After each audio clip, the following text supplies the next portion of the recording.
പിന്നെ നമുക്ക് ഒരാളെ കൂടി സ്റ്റേജിലേക്ക് സ്വാഗതം ചെയ്യാനുണ്ട്. അപ്പൊ ആ വ്യക്തിയുടെ പേര് പോലും പറയേണ്ട ആവശ്യമില്ല എന്ന് എനിക്കറിയാലേ. ഒന്ന് ചൂണ്ടിക്കാണിച്ചാൽ മതിയോ?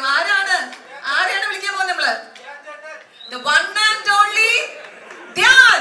Let's welcome Dhyan on stage. അപ്പം ധ്യാനും ദിലീപേട്ടനുമായിട്ട് ആദ്യമായിട്ട് സ്ക്രീനിൽ ഒന്നിക്കുന്ന ചിത്രം കൂടിയായിരുന്നു. ദിലീപേട്ടന്റെ അനിയനായിട്ടാണ് ധ്യാൻ എത്തിയത്. നമ്മളെല്ലാവരും ചിത്രം കണ്ടതാണ്. അപ്പം ധ്യാൻ നല്ലൊരു കീഴ്ത്തുണ്ട വേദിയിലേക്ക് സ്വാഗതം ചെയ്യാം. അപ്പൊ ദിലീപേട്ടന്റെ വാക്കുകൾക്ക് ശേഷം നമ്മൾ ഏറ്റവും അധികം കാത്തിരുന്ന ആ വാക്കുകളിലേക്ക് നമ്മൾ കിടക്കുകയാണ്.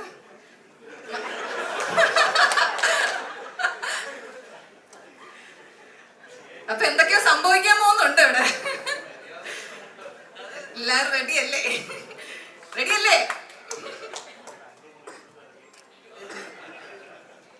കോമഡി പീസാണോ ഇവിടെ? മെയിൻ ആൾക്കാരെ ലാസ്റ്റാ വിളിക്കുക. സാധാരണ അങ്ങനെയല്ലേ പതിവ്? നേരത്തെ വന്നല്ലോ.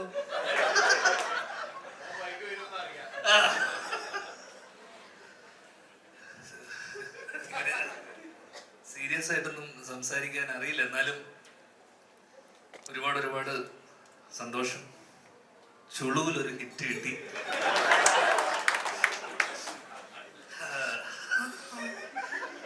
അപ്പോ സാധാരണ ഇങ്ങനൊന്നും എന്റെ സിനിമകൾക്ക് സംഭവിക്കാത്തതാണ്.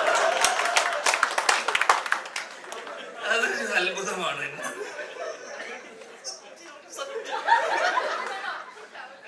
ഞാൻ ചിലപ്പോൾ കരഞ്ഞു പോകും.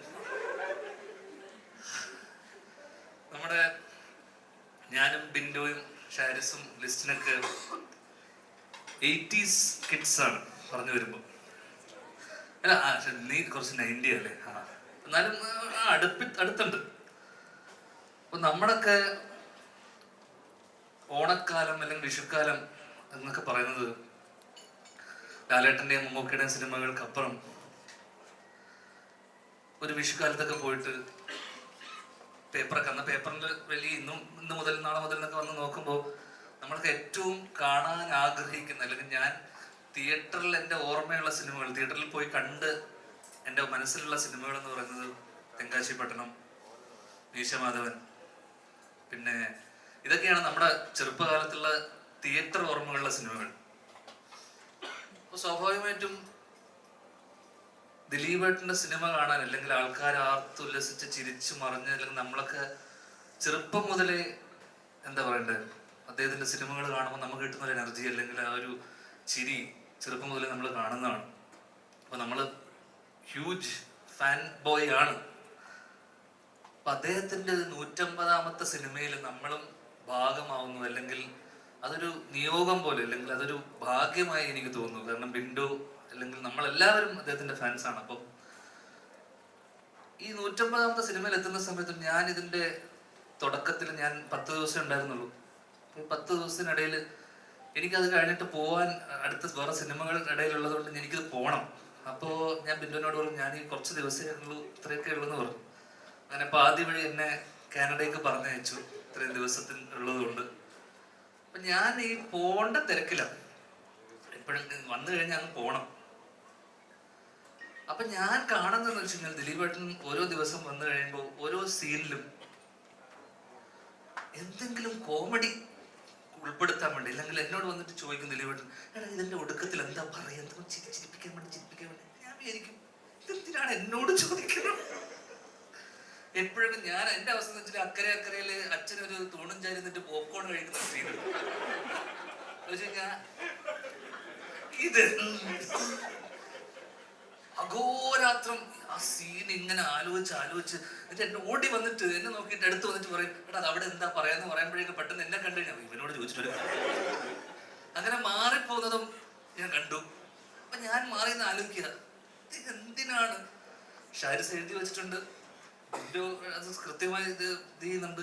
അതിനിടയിൽ ഒരാൾ ഇങ്ങനെ കിടന്ന് എന്തിനാണ് ഇങ്ങനെ ആലോചിച്ച് ടെൻഷൻ അടിക്കുക.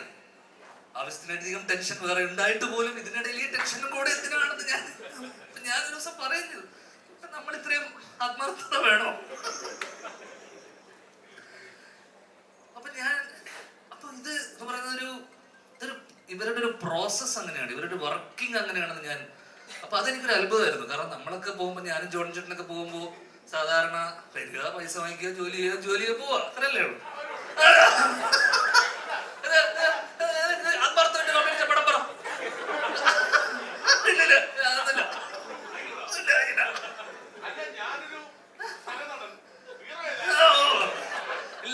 സഹനടൻ എന്ന് പറയുന്നത് എന്റെ അച്ഛന്റെ വേഷം ഞാൻ സിദ്ദിഖ, ദിലീപ്. പിന്നെ ഞാൻ മാറിയെന്ന് കാണുന്ന വെച്ചാൽ സിദ്ദിഖും ദിലീപേട്ടനും കൂടെ ചർച്ചയാണ്.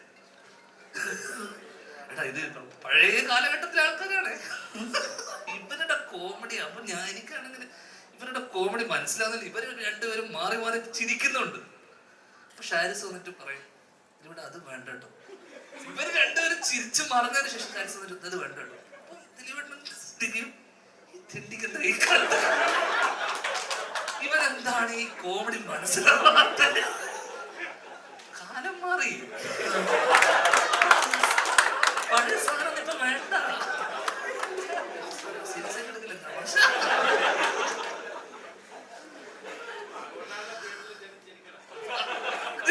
നിങ്ങളുടെ രണ്ടുപേരുടെ കോമഡി ഇല്ലാത്തോണ്ട്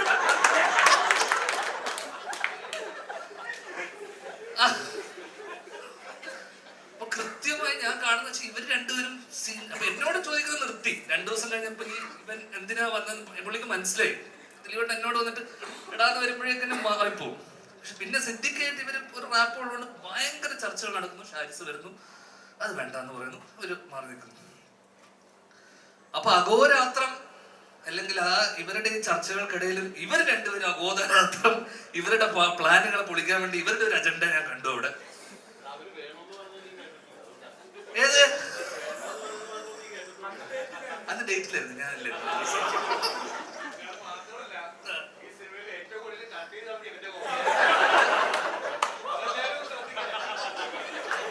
അങ്ങനെ ഓ ഇല്ലല്ലോ, അങ്ങനെയല്ലോ സിദ്ദിഖ് നേരത്തെ പറഞ്ഞു. സിദ്ദിഖ് പറഞ്ഞ നിങ്ങളുടെ കുറച്ച് കോമഡി കട്ടായി പോയിട്ടുണ്ടെന്നല്ലേ. ആ കുറെ പോയിട്ടുണ്ട്. അപ്പൊ ഞാൻ മനസ്സിലാക്കിയ ഒരു കാര്യം, ഇവരുടെ പ്രോസസ് എന്ന് പറയുന്നത് നമ്മളെ പോലത്തെ ചെറുപ്പക്കാർക്ക് അല്ലെങ്കിൽ എന്നെയും ജോണി ചേട്ടനെയും പോലത്തെ ആൾക്കാർക്കൊക്കെ ഒരു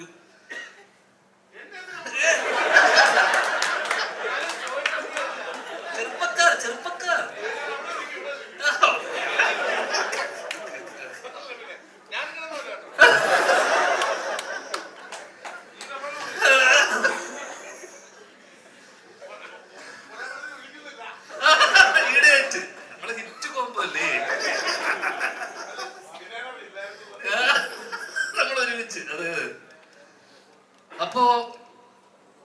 അപ്പൊ ഈ പ്രോസസ് നമ്മളെ സംബന്ധിച്ചിടത്തോളം ഇത് കണ്ട് പഠിക്കേണ്ട ഒരു സാധനമായിട്ട് എനിക്ക് തോന്നി. കാരണം ഇതിനെക്കുറിച്ച് ഇങ്ങനെ ആലോചിച്ചാൽ ഇത്ര ഈ പുതിയ ജനറേഷനിൽ എത്ര പേര് അത്ര എഴുതി വെച്ചത് അത് പറഞ്ഞിട്ട് പോവുക അതിനപ്പുറം അതിനെക്കുറിച്ച് ആലോചിച്ച് അടുത്ത് എന്ത് പറയും, അല്ലെങ്കിൽ ഈ സീനിൽ എന്തെങ്കിലും ഒരു പഞ്ചില് അവസാനിപ്പിക്കണം, ഒരു ചിരി വേണം എന്ന് നിരന്തരമായി ഇതിനെക്കുറിച്ച് ആലോചിച്ച് വർക്ക് ചെയ്യുന്നത് കമന്റബിൾ തന്നെ അപ്പുറം എനിക്കൊക്കെ അത്ഭുതമായിരുന്നു ആ പ്രോസസ് ഇവർക്കിടയിൽ.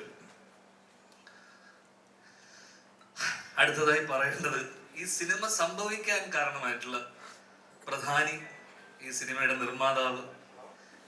ഞാൻ മലയാള സിനിമയിൽ അളിയ എന്ന് വിളിക്കുന്ന ചുരുക്കം ചില ആൾക്കാരിൽ ഒരാളാണ് എൻ്റെ അളിയൻ ലിസ്റ്റിൻ സ്റ്റീഫൻ.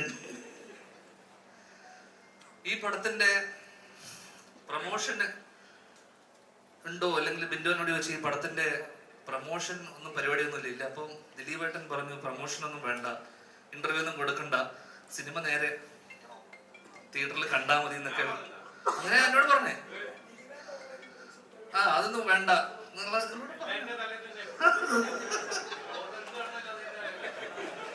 അങ്ങനെ ഇതിന്റെ. പക്ഷെ നിങ്ങൾ ലിസ്റ്റിൻ സ്റ്റീഫൻ എന്ന് പറഞ്ഞ ബുദ്ധിരാക്ഷസിനെ തിരിച്ചറിയണം, അതാണ് പറയാൻ പറഞ്ഞ കാര്യം. കാരണം പ്രമോഷൻ ഇല്ലാതെ ഇന്നത്തെ കാലത്ത് എങ്ങനെ ഒരു സിനിമ ആൾക്കാരിലേക്ക്, ദിലീപേട്ടന്റെ സിനിമയ്ക്ക് അതിന്റെ ആവശ്യമില്ലെങ്കിൽ പോലും ഇന്ന് വലിയ വലിയ സിനിമകൾ പോലും ഇവിടെ തെലുങ്കുന്നൊക്കെ പ്രഭാസും നാനിയൊക്കെ ഇവിടെ വന്ന് പടം പ്രൊമോട്ട് ചെയ്യാണ്.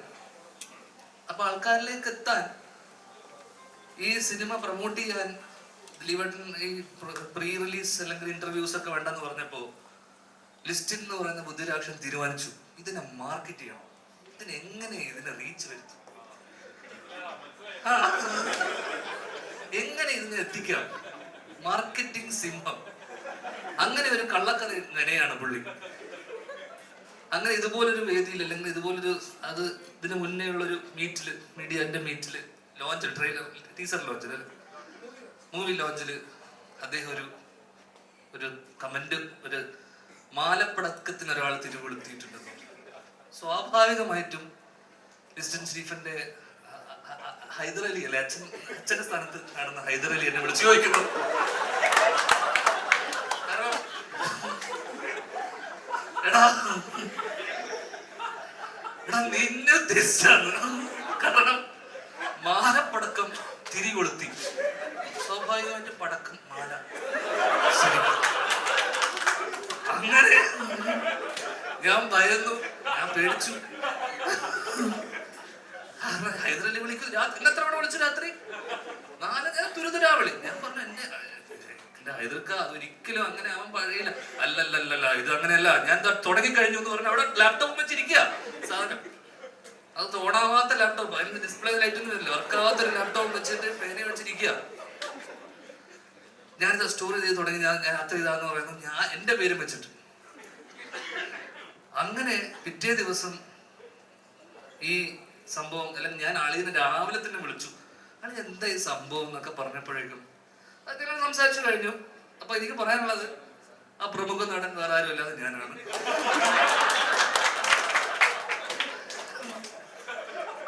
ഞങ്ങൾക്കിടയിലുള്ള പ്രശ്നങ്ങൾ ഞങ്ങൾ സംസാരിച്ച് തീർത്തിട്ടുണ്ട്. ഓക്കെ, ഇനി പ്രശ്നമില്ല കേട്ടോ, കഴിഞ്ഞല്ലോ. വേറെ ആരുമില്ല. അത് അദ്ദേഹത്തിന്റെ മാർക്കറ്റിംഗ് സ്ട്രാറ്റജിയുടെ ഭാഗം. കാരണം ഈ പടം എങ്ങനെയെങ്കിലും ആൾക്കാരിലേക്ക് എത്തിക്കുക എന്നുള്ള ഒരു പ്രൊഡ്യൂസറിന്റെ വലിയ കടമയാണല്ലോ. അദ്ദേഹം ആ കടമ നിർവഹിച്ചു. അയാൾ കൃത്യമായി എന്തിന് BBC അടക്കം, BBC അടക്കം